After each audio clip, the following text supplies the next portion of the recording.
안녕하세요. 오늘 9단원 마지막 시간입니다. 세계화와 서비스업입니다. 자, 178쪽 생각 열기 보시면요. 해외여행 중에서도 휴대전화 사용할 수 있죠? 예, 로밍 이용해서 우리 사용할 수 있고요. 물건도 환전을 통해서 현지 화폐로 바꿔갈 수도 있지만 국내에서 쓰던 카드 그대로 사용할 수 있고, 또 부피가 큰 물건이라면 택배를 통해서 집으로까지 배달을 받을 수도 있죠.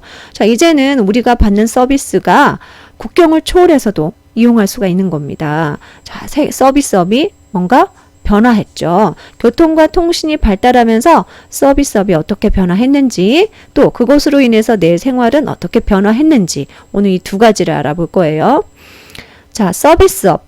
보통 1차, 2차, 3차로 산업을 나누자면 주로 어디에 해당이 된다고 했죠? 네, 3차에 해당이 된다고 했죠.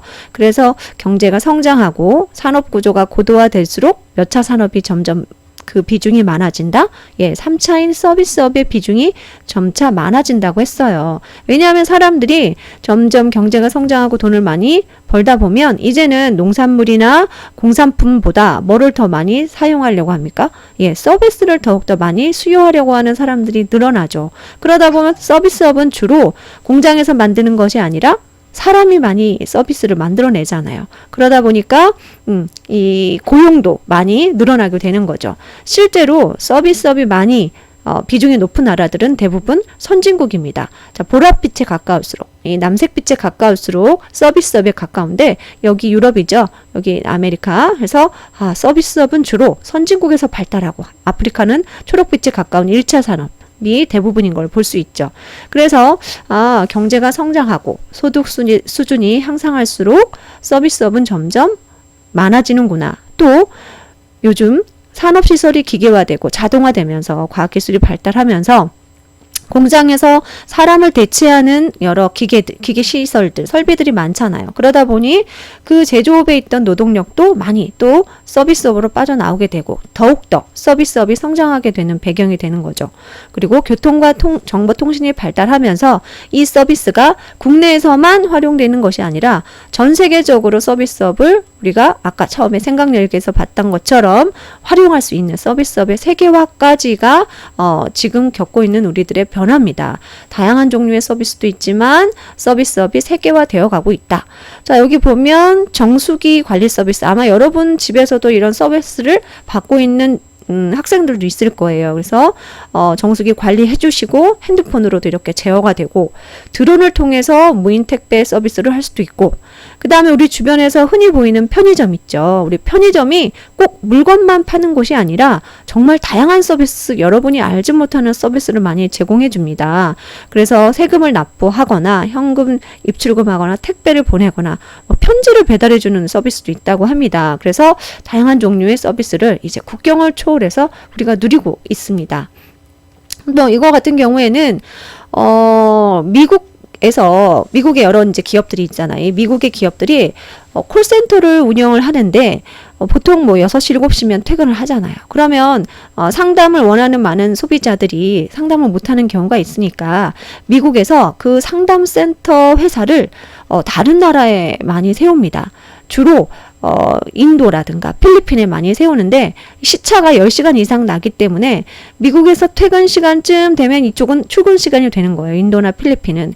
그리고 이쪽은 영어가 가능하기 때문에 미국의 본사에서 인도나 필리핀에 상담 센터를 만들어내면, 여기에 설립을 하면 소비자들은 24시간 내내 상담을 받을 수가 있는 거죠. 이렇게 전 세계적으로 서비스업이 확대되고 있고 공간적으로도 나누어지고 있는, 분산되고 있는 모습을 볼 수 있어요. 우리 지금 이런 시기에 살고 있는 거죠, 여러분이. 자, 그렇다면 이러한 서비스업의 세계화로 우리 생활에는 어떤 변화가 나타날까? 첫 번째, 여러분 아마 다 느끼고 있을 거예요. 상품 구매의 세계화입니다. 정보통신이 발달하면서 이제 우리는 직접 사람을 만나지 않아도 충분히 인터넷을 통해서, 텔레비전이나 전화를 통해서도 물건을 사고 팔 수가 있죠.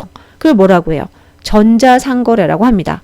그런 덕분에 특히 요즘같이 사람하고 직접 대면하기가 어려운 이 시기에는 더욱더 전자상거래가 활성화되고, 그러다 보니까 어디가 아주 지금 바쁘죠? 예, 택배 산업이 아주 활성화되고, 그러니까 중간에 만나는 단계가 많이 줄어든다는 얘기죠. 전자상거래가 있기 때문에. 자, 이 유통이라는 게 상품이 만들어지고 나서 소비자에게 전달되기까지 그 과정이거든요.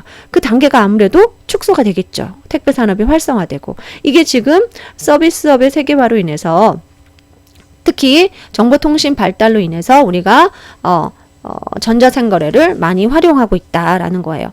그러나 우리는 이제 이 전자상거래를 통해서 국내 상품만 사는 게 아니죠. 얼마든지 이제 해외 상품을 직접 구매할 수도 있죠. 아마 여러분들 중에는 또 부모님과 함께 해외 상품을 직접 구매하는 경우도 있었을 거예요. 해외 직구라고도 많이 하죠. 왜냐하면 국내에 없는 제품이거나 여기 자료는 사회과 보도에 있는 자료예요. 실제로 사람들에게 물어봤대요. 그랬더니 사람들이 왜 해외 직구 하세요? 라고 하니까 국내에 없는 제품이거나 가격이 저렴해서 가장 중요한 이유는 중간에 유통 단계가 줄어드니까 가격이 저렴해진다. 아주 가장 높은 이유를 차지하고 있죠.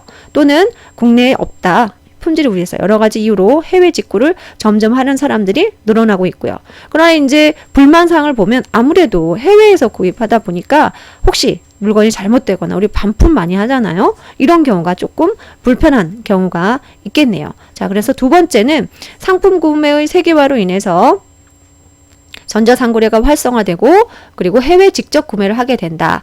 그래서 소비자는 국내에서 팔지 않는 해외 상품을 직접 구매할 수 있다. 하지만 아까 이런 점이 어렵다라고 했어요. 자, 소비자는 이런 변화를 겪었다면 그렇다면 국내 기업은 어떨까요? 아무래도 국내 소비자가 해외 제품도 이제 볼 수 있기 때문에 국내 기업의 상품을 사는 고객들이 아무래도 경쟁사가 늘어나면서 감소할 수도 있겠죠.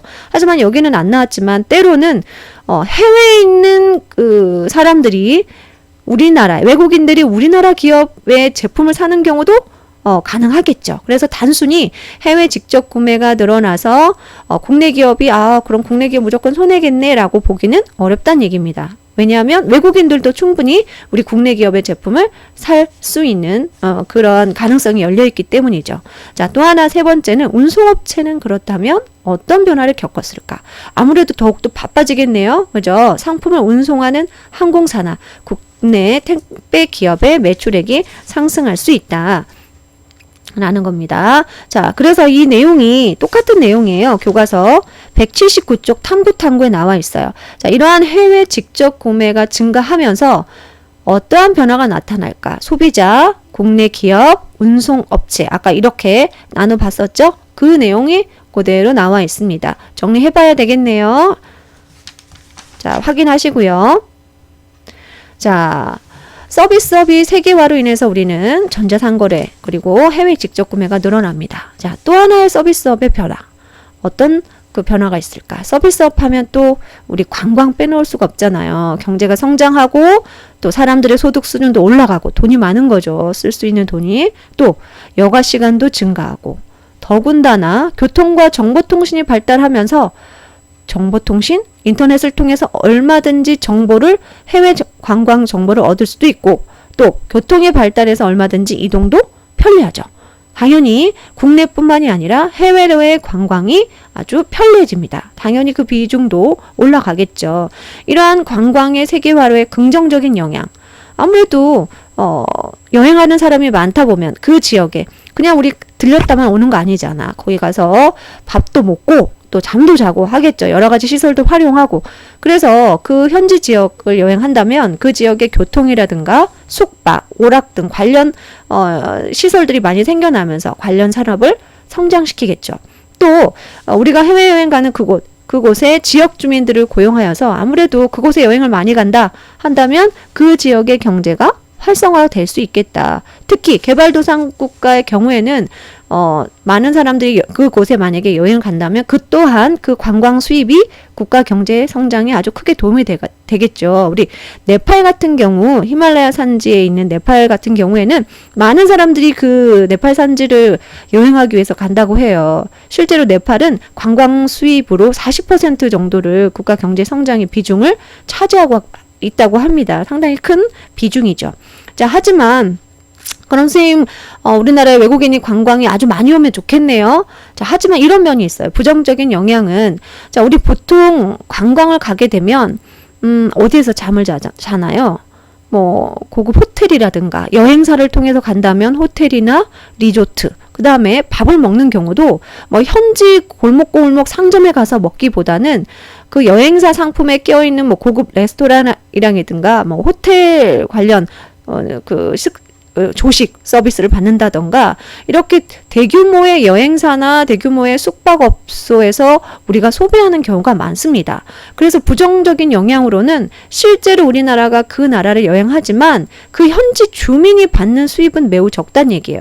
대부분 뭐 다국적 기업의 여행사라든가 뭐 숙박업소, 거대 호텔이라든가 이런 쪽에서 그 수입이 많이 빠져나가기 때문에 현지 주민이 받는 소득이 적을 수 있다. 또 하나는 많은 외국인들이 관광을 하면서 무분별하게 환경이 파괴될 수도 있는 그런 문제가 있다는 얘기예요.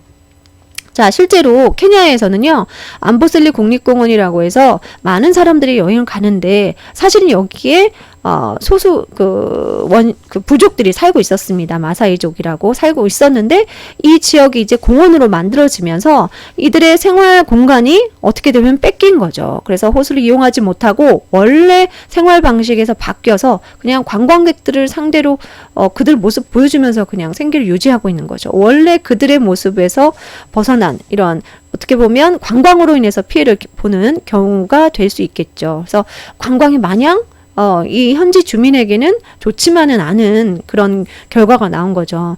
근데 이거와 반대로 코스타리카 그 과나카스테 국립공원 같은 경우에는 공원을 만들면서 애초에 그 지역 주민들과 함께 해서 현재 그 지역들의 삶을 보호하면서 그리고 혹시 여기서 관광 수입이 나온다면 그 수입도 지역 주민들에게 일부 또 이렇게 돌려주면서 함께하는 관광을 계획하고 실제로 실천하고 있는 모습입니다.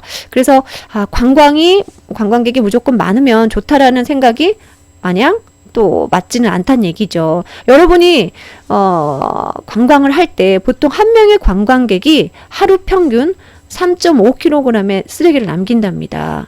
또 사람들이 쓰는 전기가 여러분이 하루에 평균 여행을 가서 쓰는 전기가 아프리카 사하라 남부 주민의 쓰는 양의 30배에 달한다고 해요. 그렇기 때문에 우리는 즐거움을 위해서 너무 신나죠. 여행 가방 싸고 막 정보 알아보고 신나지만 과연 내가 쓰는 돈 그리고 내가 거기에서 여러 가지 관광을 하면서 여행을 하면서 했던 뭐 쓰레기들 그리고 과연 내 여행이 그들도 행복할까? 이런 것을 고민해서 그래서 나오는 개념이 바로 공정여행이라는 개념입니다. 착한 여행이라고도 해요. 아마 들어본 사람도 있을 거예요. 우리 국내에도 이런 상품이 있어요. 이 공정여행이라는 게 꼭 해외만 해당이 되는 게 아니라 국내 여행에서도 해당이 될 수 있습니다. 공정여행 상품 국내도 찾아보니까 많이 있더라고요. 자, 왜 이러한 공정여행이 등장했냐면요. 관광의 세계화에 따른 문제점을 개선하기 위해 어떤 문제점이 있었어요. 현지 주민에게 오히려 피해를 주고 환경을 파괴하고 우리가 쓰는 많은 돈들이 사실은 현지 주민에게 돌아가기보다는 거대 다국적 기업이라든가 업소에게 많이 돌아가기 때문에 진짜 우리가 쓰는 돈이 과연 그 지역 주민들에게 쓰여질 것인지 생각하게 해보는 개념이 되겠습니다. 그래서 이들에게 돌아가게 하고 환경을 파괴하지 않는 그런 여행을 해보자 라고 하는 게 공정여행이라는 개념이고요. 실제로 이제 공정여행이라면 이런 조건을 갖춰야 됩니다 라고 여러 가지 조건들이 있는데 이왕이면 현지 주민이 운영하는 숙소나 음식점, 교통편을 이용하자. 그러니까 될 수 있으면 환경오염을 내지 않는 대중교통을 좀 이용하자. 자전거, 도보여행도 괜찮고 또 동물 공연 많이 보잖아요. 그래서 동물 학대하는 공연 참여하지 말자. 그리고 현지 주민과 조금 교류해보자. 뭐 이런 내용들이 있겠습니다. 자, 이 내용은 실제 공정여행을 하고 있는 한 여행사의 선생님이 상품을 가지고 와봤어요. 이곳에서는 여행을 할 때 가능하면 코스 중에 이 현지 주민이 운영하는 그 집 아니면 현지 주민의 진짜 집이죠. 그 집에서 묵어보는 홈스테이 상품이라든가 그 다음에 그 지역의 물건, 주민들이 만든 물건, 뭐 대형 쇼핑몰이라든가 뭐 대형 백화점이라든가 이게 아니고 현지 주민이 직접 만든 물건을 사면 그 소득이 바로 이들에게 돌아가게 되겠죠.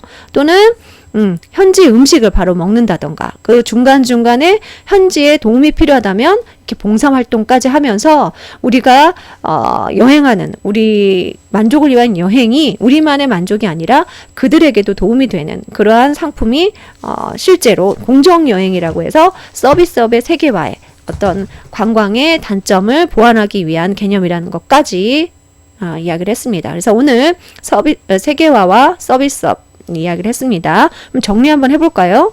이것과 정보의 발달은 서비스업이 전 세계, 서비스업의 세계화에 도움을 주었다. 뭘까요?